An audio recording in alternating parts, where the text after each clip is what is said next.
That's right, we're talking about the Miyabi banner today, and I'm very, very stoked for Miyabi in general, and I think a lot of us actually are. I mean, the hype is pretty real. We're getting a brand new, like, element type fusion ordeal with her, and she's one of the characters that everybody has been waiting for since really the beginning of the game. And the reason why is because she was in the closed beta test. She was pulling an Ayaka situation like how in Genshin Impact there was Ayaka. What is with ice-type characters being at the beginning of the games and not being a part of the actual, like, you know, game until later on? I'm just saying, it's a little weird. A little bit of a conspiracy, alright? But we're not here to talk about conspiracies. We're here to talk about the Miyabi banner and if you should be summoning on this banner. But before we get into that, just let me get my shilling on really quick. Like, comment, subscribe, all that good stuff. And don't forget to check out the ever wonderful Gamer Subs. Use code TYSER for 10% off. This week, on Friday, we have a special sale going live for the Christmas season to bring jolly good cheer. If you look, I have my stocking ready. And you could get your very own Uwu stocking if you go to the sale and purchase 3 tubs of Gamer Subs. And it's not going to be a disappointing feature for you. Those tubs are fantastic, gluten-free, keto-friendly energy. But not any further delay, let's talk about the Miyabi banner. But first, let's talk about the 4-star units. I'm also going to be bringing up a tier list as well, just to kind of go over a couple of the 4 stars and why they're so good. Piper.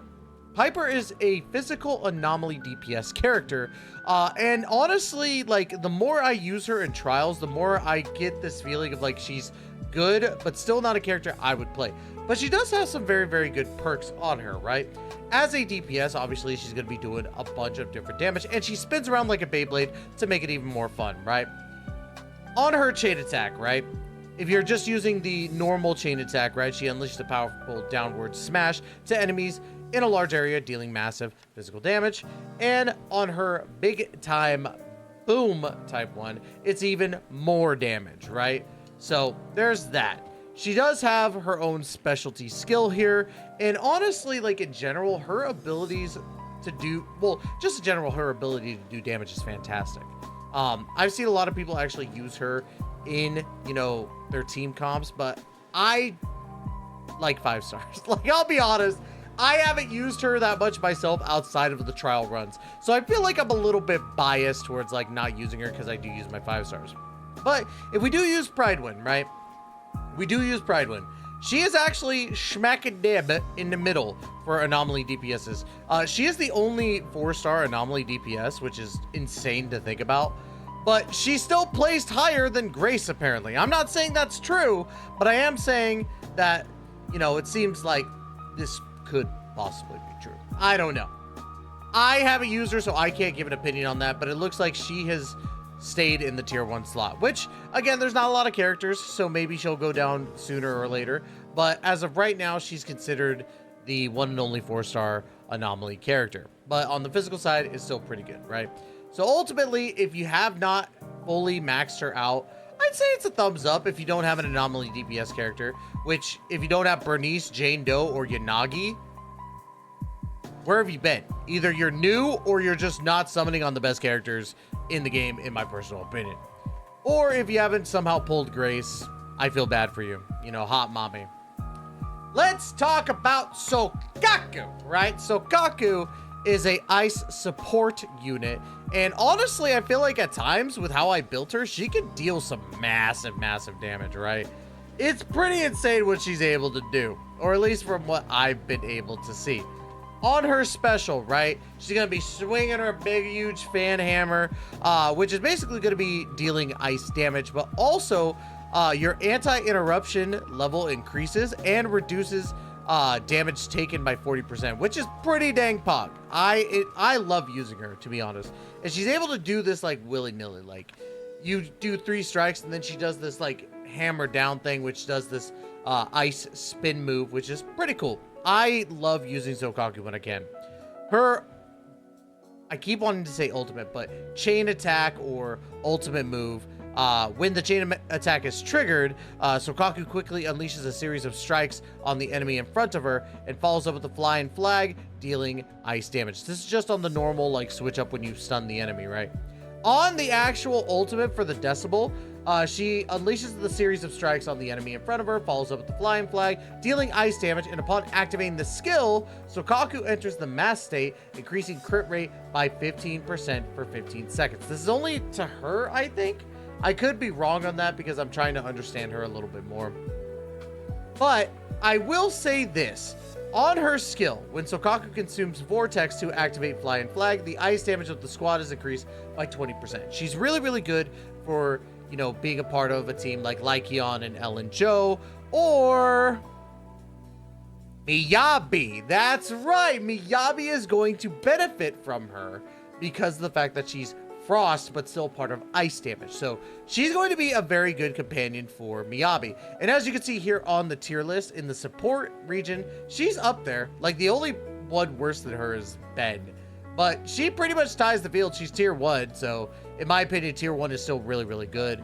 But I'm definitely going to be using her in my Miyabi team, because I use her in the Ellen Joe team, and Ellen Joe still kind of slaps in my personal opinion. So Sokaku gets a thumbs up. Good banner to summon on. Now, of course, we got Miyabi, and we're not going to be using the tier list for Miyabi because she's not there, right? But let's go ahead and talk about her. She's going to be a Frost Anomaly damage dealer. We have so many anomaly damage dealers, it's insane to me. But she's very special. Let's go ahead and talk about her kit here. Like, already she's got her basic attack, but she can also switch to her advanced basic attack here. When she has 2 points of Fallen Frost, you can hold the action button, that's the best way to put it, to activate, or melee button. She sees her blade enters Shimotsuki stance and starts to charge up. Every level of charge will consume 2 points of Fallen Frost, up to a maximum of 3 levels of charge. When releasing the attack button, or when Fallen Frost is completely depleted, Hoshimi Miyabi will draw her blade and unleash a powerful slice, right, ahead based on the current charge level, dealing massive frost damage. She then exits Shimotsuki stance. Character is invulnerable in the Shimotsuki stance, which is pretty dope. She can hold up to 6 Fallen Frost counters, which is dope, right?